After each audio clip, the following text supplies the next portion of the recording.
करे हल, आपने देखा होगा, अच्छा भी लगा होगा। अब क्या करना है हमें? बुला रहे हैं।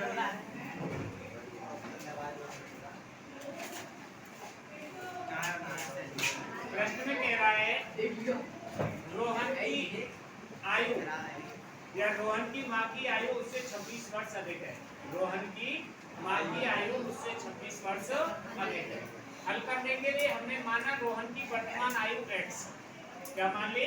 वर्तमान आयु x, तो उसकी माँ उससे 26 वर्ष बड़ी है, तो उसकी माँ की वर्तमान आयु हो जाएगी x प्लस 26। अब 3 वर्ष बाद रोहन की आयु हो जाएगी x प्लस 3 और उसकी माँ की आयु हो जाएगी x प्लस 26 प्लस 3, क्योंकि 3 वर्ष बाद उम्र बढ़ेगी। जैसे आज मैं 10 साल का हूँ तो आज से 3 साल बाद 13 का हो जाऊंगा, तो इसी प्रकार से उसकी माँ x प्लस 26 वर्ष की थी, तो x प्लस 26 प्लस 3 और दोनों की आयु का गुणनफल, दोनों की आयु का गुणनफल बता रहा है वो 360। अब प्रश्नानुसार तो देखो दोनों की आयु का गुणनफल 3 वर्ष बाद की आयु इसकी थी x प्लस 3 और उसकी माँ की हो गई x प्लस 29, x प्लस 29, जो कि 26 और 3 होते 29, और टोटल कितना उसका गुणनफल 360 लिख दिया। अब हमें करना क्या है इसमें, इस x का गुणा इन दोनों संख्याओं से, x का गुणा x से किया तो x स्क्वायर, इस x का गुणा फिर हमने 29 से कर दिया तो 29x प्लस इस 3 का गुणा x से किया 3x और 3 का गुणा जब हमने 29 से किया तो 29 दिया 87। ये प्लस के 360 थे, हम पश्चात करके धर लिया है तो माइनस के 360 बराबर 0। अब हमारे पास संख्या आ गई x स्क्वायर, ये 29x भी प्लस के हैं और ये 3x भी, 29 और 3 होते 32x।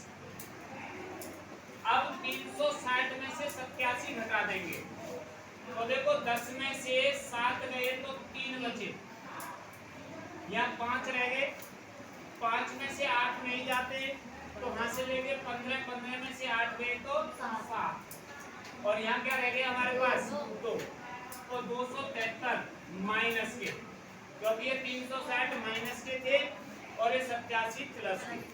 अब हमारे पास देखो x square plus 32x minus 273 बराबर 0। ये तो बन गया हमारा समीकरण जो इस प्रश्नावली के क्वेश्चन में आपसे पूछा है कि द्विघात समीकरण के रूप में व्यवस्थित करो। तो द्विघात समीकरण तो हमारा ये बन गया। अगर यही क्वेश्चन हमको पेपर में आ जाता तो दोनों की वर्तमान आयु ज्ञात करो, तो वर्तमान आयु ज्ञात करने के लिए अब हम इसमें गुणनखंड विधि का प्रयोग करेंगे। प्रश्नावली में तो यहाँ तक दे रखा है आपका, केवल द्विघात समीकरण पूछा है वो हो गया। अब 273 के ऐसे खंड करेंगे कि गुणा करें तो 273 आए और घटाएं तो 32 बचे। तो देखो 273 के आवाज गुणनखंड कर लेंगे हम यहाँ।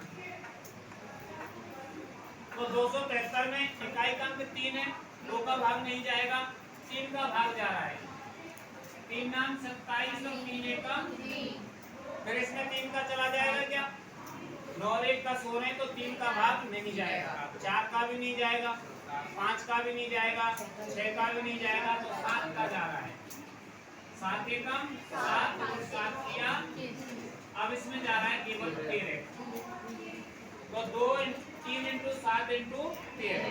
तो देखो हमने 3 का और 13 का गुणा कर दिया तो 39 हो गया, इसमें से 7 घटा दिया तो कितने बच गए, 32 बच गए।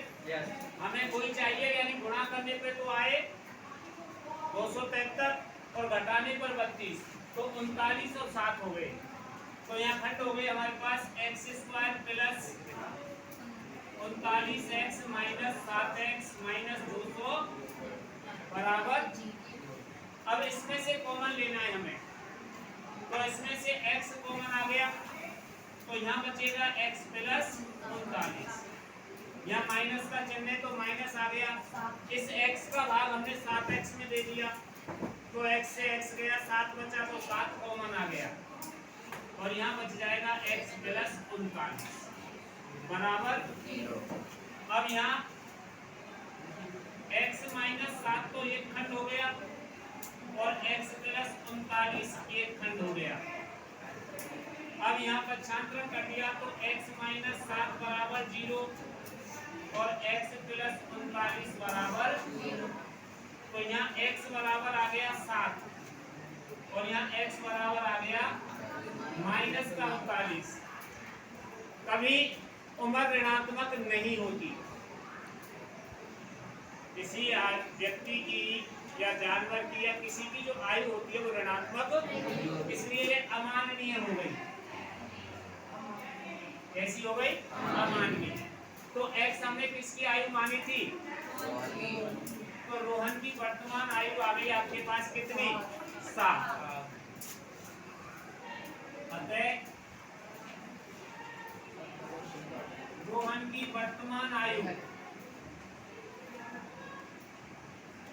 बराबर 7 वर्ष और माँ की वर्तमान आयु कितनी वर्ष बढ़ी थी माँ इसकी? यानी रोहन से 26 साल बढ़ी थी। तो यहाँ आ जाएगा 7 प्लस 26 33 वर्ष। अब 33 वर्ष आ गए। अब हमें कैसे पता हमारा सवाल सही है या गलत? देखो ये 26 वर्ष बड़ी हो गई, यहाँ तो हमारा काम कर रहा है। 3 वर्ष बाद, तो 3 वर्ष बाद 7 की जगह कितना हो जाएगा? ये 10 साल का। कितने का? 10 साल। और माँ कितने की हो जाएगी? 33 में 3 जोड़ दो 36 साल की। दोनों का गुणा करके देखो तो यही कह रहा था हमसे, 3 वर्ष बाद दोनों की आयु का गुणनफल 360 है। तो हो गया 360। तो हमने सवाल किया वो सही है कि नहीं है? सही है। हमने जांच भी कर ली इसकी।